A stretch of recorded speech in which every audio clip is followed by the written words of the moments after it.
Hello again, welcome to La Jolla Ranch. I'm CJ. Just getting back to you for the first time in a week or so. Still trying to figure out how to do this bizarre YouTube channel thing. So I want to continue with a little story I got from my colleague down here in Mexico. He's married to some Mexican woman. And in a previous video, I had mentioned about how the classism in Mexico is completely over the top, like nothing you've ever seen anywhere in your life. And some people try to, they try to find a justification for the people acting this way, but there really isn't. Oh, they don't have a middle class. Yeah, precisely. But that's not something to be admired in any culture, particularly when it results in this kind of ridiculous classism.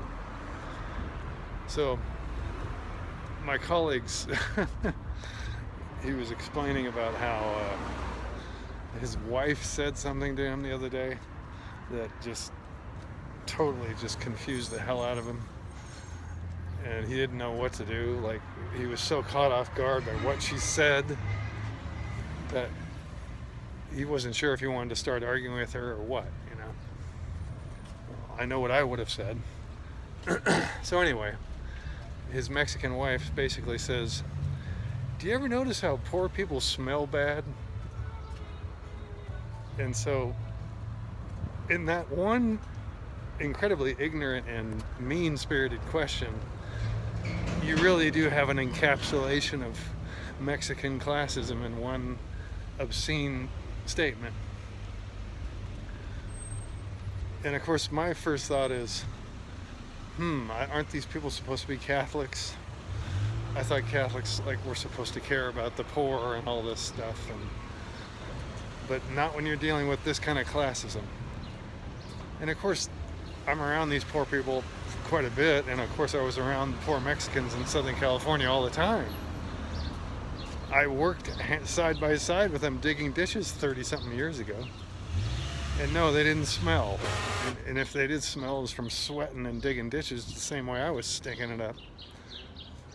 So I just really was thrown aback by that statement that my colleague told me.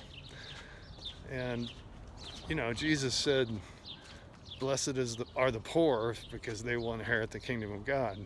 And they most certainly will. So if that's the smell of the kingdom of heaven, then so be it. I hope I have it on me too. So it really soured me. I already knew about the classism, but to hear it straight from a colleague whose Mexican wife says it like that really just appalled me. It's fucking appalling. To me, it's the rich people that stink like that. Especially if they've got that kind of an attitude, because I never knew rich people who said stuff like that. Not in Southern California, I'd never. Maybe it's a uniquely Mexican or Latin American thing. Anyway, the other thing I'd like to talk about today is a little bit of philosophy. I've done Hegel's dialectic on my channel, and today I'd like to discuss one of the last chapters I do in my philosophy class regarding ethics. And sometimes Eastern philosophy that gets into this playing as well. But so in the ethics chapter, there's a section on basically Epicurus and his idea of the logical problem of evil, right? So in his mind, because evil exists, that causes him to doubt whether, God exists. And if you flesh it out, he's basically saying, well, if this deity allows evil to exist, does that mean that they're malevolent? Does that mean they don't want to stop it? Does that mean B, they're too weak to stop it? Or C, the combination of the two? Malevolently allowing it to happen, not stopping it, or unable to stop it, in a combination of it. And of course, the entire perspective ignores what's really going on, which is free will. You know, people have a free will.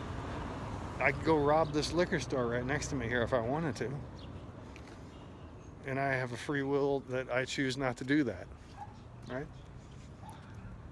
I don't understand how that would either prove or disapprove the existence of some deity. If anything, it proves that the deity, in my view, God, the God of the scriptures, is clearly saying you have free will. In the Garden of Eden, he says to Adam and Eve, there's the tree of the fruit of good and evil. Don't eat it.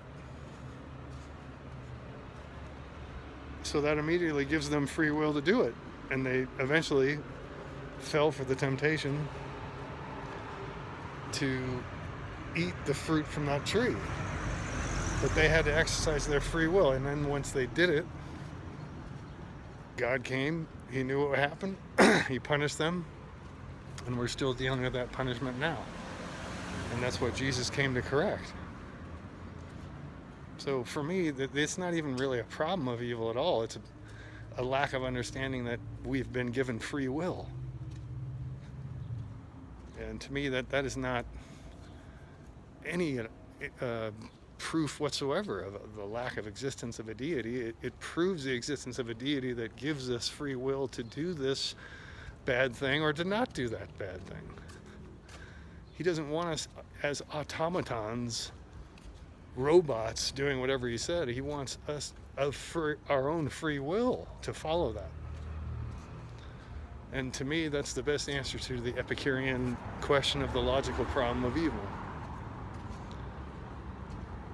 Thank you for listening, and hope you have a great day or night wherever you may be, and almost in the month of June. Cheers.